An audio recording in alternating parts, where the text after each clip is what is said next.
Munhanguarambiapa. É trabalho das mulheres.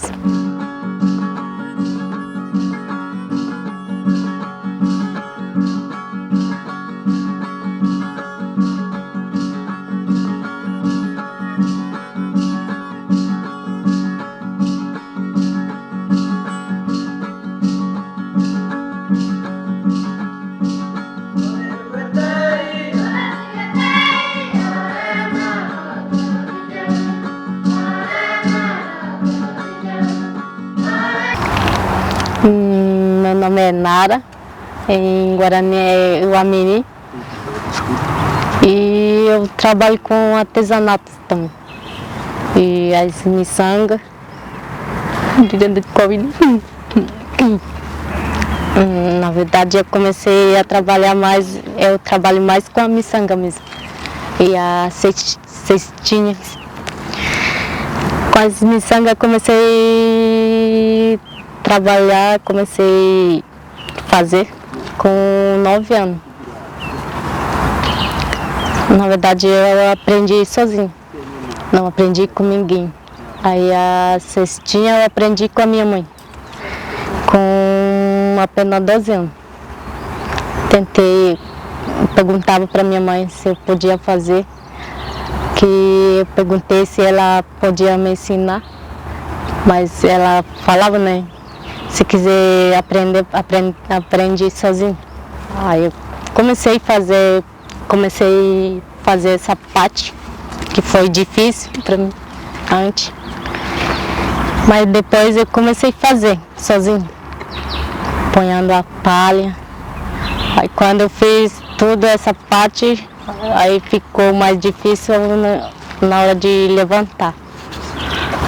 Aí eu olhava muitas vezes assistindo da minha mãe, como que se levanta. Depois eu comecei a tentar fazer, mas eu errava muito.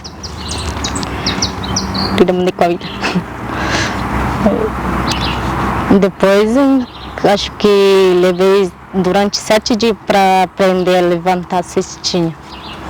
Depois eu comecei a levantar, aí ficou mais difícil essa parte para fazer um negocinho. Até hoje eu não faço, só minha mãe mesmo para fazer um negocinho aqui. Mas a cestinha eu comecei a fazer com 12 anos. Para cesta a gente vai no mato buscar taquara. Sim. Aí você corta cada medida, se for para pequena é média, e a taquara tem para fazer cesta grande tem que ser a taquara grande, que a gente faz medida e corta. Tipo, pelo que eu vejo a minha mãe faz, né? Corta, primeiro raspa, deixa tudo limpinho para ficar assim. Aí deixa no sol 3 dias, deixa ali no sol durante 3 dias e depois começa a fazer, tirando as cascas da taquara. Mergulha a gente põe na panela ou na bacia, aí a gente mesmo coloca ali. Fica hora ali mexendo até pegar todo. Leva 10 minutos para pegar tudo, né? Aí a gente tira e põe no sol de novo para secar. Aí começa a fazer a cestinha. Eu termino em um dia 3 cestinhas só. Aí já minha mãe termina com 20 cestinhas só num dia. Eu trabalho mais com florzinho, ou colar de florzinho mesmo.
Eu só tive deitado, porque no caso é tudo pra vídeo, né?